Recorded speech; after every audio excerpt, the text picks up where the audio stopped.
మీ మోకాల నొప్పులకు ఎటువంటి సర్జరీ లేకుండా ఎపియాన్ పెయిన్ క్లినిక్ అందిస్తున్న అత్యాధునిక చికిత్స.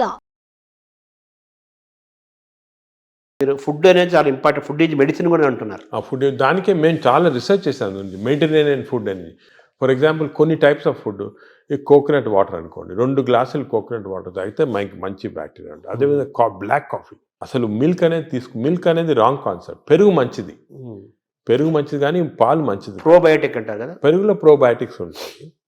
ప్రోబయోటిక్స్ జనరల్, పాలు మంచిది కాదు. ఎందుకంటే మనము వేరే స్పీసీస్ పాలు తాగుతున్నాం. మదర్ మిల్క్ మంచిది బేబీకి. అవును, 6 months అయిన తర్వాత వేరే స్పీసీస్ పాలు మంచిది కాదు.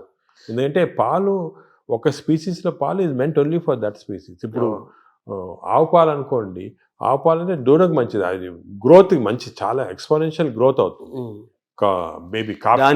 కాఫీ మంచిది కానీ వేరే మనం తాగటం మంచిది. అంటే మన వాళ్ళు ఆయుర్వేదం కూడా మనం సెకండ్ మాట్లాడుకుంటే వాళ్ళు ఏమంటారంటే ఆవు నెయ్యి, ఆవు పాలు, ఆవు ద్వారా వచ్చేదంతా కూడా మనకు మంచిది, బ్రెయిన్. ఆవు పాలు కాదు, ఆవు గీ పర్వాలేదు కానీ ఆవు పాలు మనకి కర్డ్స్ ఫామ్లో అటువంటి ఫామ్లో మంచిగా. యాక్చువల్ మిల్క్ తీసుకుంటే దట్ ఆవు పాలు మెంట్ ఓన్లీ ఫర్ కాఫ్, అంటే వాళ్ళ పిల్లలకి అంతే. మనం వేరే స్పీసీస్ పాలు దాటం కరెక్ట్ కాదు, అది నేచర్ అగైన్స్ట్. అది అంటే మనుషులు వాళ్ళు తీసుకో, మనుషులు అంటే అంతే, exact same species, that is nature. మన నేచర్ కి వ్యతిరేకంగా వెళ్తుంది. ఆవు నెయ్యి మంచిది అంటారు కదా, బ్రెయిన్ మంచిదని కాదు, అంటే కొంతవరకు ఇంతకుముందు నెయ్యి తీసుకోవడం మంచిది కాదు అంటే ఇప్పుడు కొంతవరకు లిమిటెడ్ క్వాంటిటీస్ లో పర్వాలేదు నేను వచ్చింది, అంతేగాని మంచిదని కాదు, ఎక్కువ తీసుకోవడం మంచిది అలా కాదు. ఇందులో ఈ జర్నీలో అవాయిడ్ వైట్స్ అనేది ఒక పెద్ద ప్రచారం జరుగుతుంది కదా సార్, అది అవాయిడ్ ఏదంటారు? అవాయిడ్ వైట్స్ అంటే అన్నము, వైట్ అనేది జనరల్ టర్మినాలజీ, కానీ జనరల్ గా అంటే ఇప్పుడు మనం ఫుడ్ లో కార్బోహైడ్రేట్స్, ప్రోటీన్, ఫ్యాట్ లో saturated fat, unsaturated fat example ఏమంటే ఆలివ్ ఆయిల్. వెస్టర్న్ కంట్రీస్ లో ఆలివ్ ఆయిల్ ఎక్కువ తింటారు, మనం ఆలివ్ ఆయిల్ తో కుక్ చేయలేము. ఆలివ్ ఆయిల్ కుక్ చేస్తే అది చెడిపోతుంది. దానికి రైస్ బ్రాన్ ఆయిల్ అని ఉంది.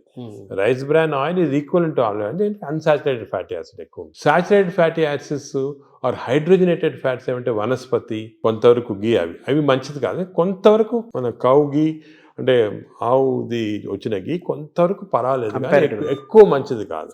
అన్నం కూడా తినొద్దు అంటున్నారు కదా వైట్స్ లో, అది ఫ్యాట్స్ పార్ట్. సో ఎక్కువ అన్సాచురేటెడ్ ఫ్యాటీ యాసిడ్స్ అవి మంచిది. హైడ్రోజనేటెడ్ ఫ్యాటీ యాసిడ్స్ వనస్పతి లాంటిది అవి మంచిది కాదు.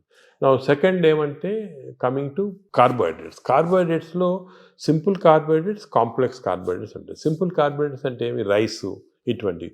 ఏమంటే సింపుల్, దీంట్లో ఎక్కువ ఫైబర్ ఉండదు, మనం తింటే గ్లూకోజ్ ఇమ్మీడియట్గా బాడీలో అబ్జర్వ్ అయిపోయి మంచిది కాదు. లోపల బ్యాక్టీరియా కూడా అవి కూడా లేజీ అయిపోతాయి, ఎక్కువ పని లేదు దానికి. రైస్ ఇచ్చామనుకోండి, గ్లూకోజ్ తీసి బాడీకి పంపించేది, డ్రౌజినెస్. వేరే సేమ్ కాంప్లెక్స్ కార్బోహైడ్రేట్స్ మిల్లెట్స్ ఉంటాయి. ఎగ్జాంపుల్ మిల్లెట్స్ అనుకోండి, దాంట్లో చాలా ఫైబర్ ఉంటుంది, గ్లూకోజ్ ఆ ఫైబర్ మధ్యలో ఉంటుంది. దాన్ని ఎక్స్ట్రాక్ట్ చేయాలంటే అంత ఈజీ కాదు, బ్యాక్టీరియా కూడా కొంచెం పని చేయాలి దానికి. ఒకప్పుడు మనం రాగులు, ఆరికలు, రాగులు కానీ మంచిది, ఈ సొరగము అవన్నీ కూడా అంటే మిల్లెట్స్ ఆర్ వెరీ గుడ్. ఇవి మనం రియలైజింగ్ నా ఎక్కువ మిల్లెట్స్ తింటే మంచిది అది. సో దీస్ కార్బోహైడ్రేట్స్లో మిల్లెట్స్ ఎక్కువ కాన్సన్ట్రేట్ చేసేసి ఎస్పెషల్లీ పాలిష్డ్ రైస్ అవాయిడ్ చేయాలి. అంటే మామూలుగా అన్నము కంపారిటివ్గా అన్నం తింటే తొందరగా అరుగుతుంది, ఈజీ డైజెస్టివ్ అనే మనకి ఈజీ డైజెషన్ మనకు మంచిది కాదు. మనకి ఈజీ డైజెషన్ అంటే పేషెంట్స్కి, బాగా వీక్ ఉన్న వాళ్ళకి అవసరం, కానీ మనకి నార్మల్ కాంప్లెక్స్ డైజెషన్ మంచిది. ఎందుకంటే కాంప్లెక్స్ డైజెషన్లో ఫైబర్, దీన్ని గ్లైసిమిక్ ఇండెక్స్ అంటారు, ఒక టర్మినాలజీ పబ్లిక్ కూడా తెలియాలి. గ్లైసిమిక్ ఇండెక్స్ అంటే ఏమంటే మన ఆహారం తిన్నామంటే మన బ్లడ్ షుగర్ లెవెల్ ఎంత ఇంక్రీజ్ అవుతుంది. So glycemic index of food ఎక్కువ ఉంది అంటే డైజెషన్ కావచ్చు, కానీ ఆ గ్లైసిమిక్ ఇండెక్స్ ఎక్కువ కావటం వల్ల గ్లూకోజ్ ఎక్కువే మంచిది కాదు బాడీకి. సో రైస్కి, షుగర్కి మ్యాక్సిమం గ్లైసిమిక్ ఇండెక్స్, ఎందుకంటే షుగర్ తినడానికి ఇమీడియట్ గ్లూకోజ్ ఎక్కువ అవుతుంది, రైస్ తినడానికి కొంతవరకు అవుతుంది. కానీ కాంప్లెక్స్ కార్బోహైడ్రేట్స్ మిల్లెట్స్ అయితే గ్లైసిమిక్ ఇండెక్స్ తక్కువ. కొన్ని ఉన్నాయి బీన్స్, మన చిక్కుడుకాయ, ఇది కిడ్నీ బీన్స్ అంటారు అవి, అవన్నీ రాజ్మా, ఇవన్నీ గ్లైసిమిక్ ఇండెక్స్ తక్కువ. అవి కూడా కార్బోహైడ్రేట్స్, గ్లైసిమిక్ ఇండెక్స్ తక్కువ. అంటే అవి తింటే దాంట్లో ఫైబర్ నుంచి గ్లూకోజ్ బయటికి లాగాల, బ్యాక్టీరియా పనిచేయాలి, అన్ని చేసి స్లోగా గ్లూకోజ్ ఇంక్రీజ్ అవుతుంది. సో దట్ ఈస్ నాట్ అది మంచిది. Protein లో గురించి గ్లైసెమిక్ ఎక్కువ ఇండెక్స్ అంటే మాట్లాడుతున్నారు. మంచిది. సో ఇది కార్బోహైడ్రేట్స్. కార్బోహైడ్రేట్స్. సో అరుగుదల రైస్ తింటే మంచిది అరగటం అనేది మంచిది కాదు, తొందరగా అరగకూడదు, డిలే కాదు. Third aspect protein. ప్రోటీన్లో మనకి animal protein, vegetable protein. Vegetable protein అంటే ఈ స్ప్రౌట్స్, దాల్స్, ఇవన్నీ వెజిటబుల్ ప్రోటీన్. యానిమల్ ప్రోటీన్లో కొన్ని మంచి ఉంది, చెడు ఉంది. Animal protein high quality protein. For example eggs అనుకోండి, మంచిది యానిమల్ ప్రోటీన్. అదేవిధంగా కొంతవరకు ఫిష్ మంచి ప్రోటీన్, అంటే దాంట్లో ఎక్కువ ఫ్యాట్ లేదు. కానీ ఇప్పుడు రెడ్ మీట్ అనుకోండి, దాంట్లో సాచురేటెడ్ ఫ్యాట్ ఎక్కువ, అది మంచిది కాదు. అసలు రెడ్ మీట్ అనేది తినకూడదు అసలు. ఈ రెడ్ మీట్ వల్ల మనకి బాడీ హార్మ్ కాకుండా ఈ బాడీలో క్యాన్సర్స్ రావటము, కోలన్ క్యాన్సర్స్ వెస్టర్న్ కంట్రీలో చాలా ఎక్కువ పాలిప్స్ అది రెడ్ మీట్ వల్ల. So red meat complete avoid చేస్తేనే బెటర్. సో ఇవి కొన్ని జనరల్ ప్రిన్సిపల్స్ మాట. దీంట్లో స్పెసిఫిక్గా మేము ఈచ్ పేషెంట్కి అడ్వైస్ చేస్తుంటాం.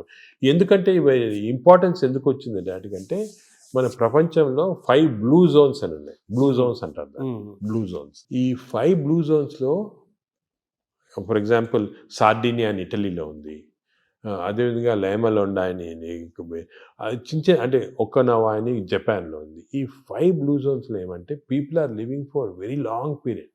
ఈ బ్లూ జోన్స్ అవి బ్లూ జోన్స్ అంటారు. అంటే కొన్ని వరల్డ్లో 5 బ్లూ జోన్స్లో people are living mainly 100 years దాకా. అందరు అక్కడ 100 years బతుకుతారు. లాంగివిటీ ఒకటి, హెల్తీగా ఉన్నారు అందరు. డయాబెటీస్ తక్కువ, హైపర్ టెన్షన్, హార్ట్ డిసీజ్. ఎందుకు అని చాలామంది దీన్ని రీసెర్చ్ చేసి చూస్తే మెయిన్గా వాళ్ళ 2 diet habits, second physical activity. They are all very active physically. 100 years అయినా కూడా వాడు వాక్స్కి వెళ్తుంటారు, ఇది చేస్తారు, గార్డెనింగ్ చేస్తారు, సైకిల్తో కూడా వెళ్ళిపోతారు. మెంటలీ బాగా యాక్టివ్ ఉంటారు. డయట్ వాళ్ళది మెడిటరేనియన్ డయట్ అని ఎక్కువ తింటారు. ఇది మెడిటరేనియన్ అంటే olive oil, nuts, vegetables, fresh fruits, fish. Food and యాక్టివిటీసే మెయిన్. ఫుడ్ ఇటువంటి ఫుడ్ అంటే మన బాడీకి ఎక్కువ స్ట్రెయిన్ లేకుండా మంచి ఫుడ్. ఇవి మేము యాక్చువల్లీ మా దాంట్లో రీసెర్చ్ చేసి ఇటువంటి ఫుడ్ ఆలివ్ ఆయిల్ మనం తినలేము. Then we are converted it into Mediterranean diet. మా వెబ్సైట్లో దొరుకుతుంది, మీకు 400 రెసిపీస్ ఉన్నాయి. అంటే మెడిటరేనియన్ దోశ ఎలా చేయాలా, మెడిటరేనియన్ ఇడ్లీ ఎలా ఉంటుంది, వేరేగా ఉంటుంది మన దాంట్లో. మన ఇడ్లీ అనుకోండి రిఫైన్డ్ కార్బోహైడ్రేట్, అది తింటే గ్లూకోజ్ తక్కువ ఇంక్రీజ్, మంచిది కాదు. మెడిటరేనియన్ ఇడ్లీ తింటే అలా కాదు, స్లోగా డైజెస్ట్ అయ్యి బాడీకి మంచిది. సో ఏమంటే అంటే మామూలుగా అందరికి ఉన్న నోషన్ ఏంటంటే తొందరగా అరిగేది మంచి ఫుడ్ అని, తర్వాత మన బాడీ చాలా బాగా పనిచేస్తుంది అని ఫీలింగ్ లో ఉంటారు. తప్పు. అదే నా వాంట్ ఏంటంటే అసలు అరుగుదల స్లోగా అరిగేది మంచిది. Body has to work for digestion. బాడీలో స్లోగా గ్లూకోజ్ రావాలా. పేషెంట్స్కే మనకి వి వాంట్ క్విక్ డైజెషన్ ఉంటుంది, మన నార్మల్ పీపుల్కి అది మంచిది కాదు.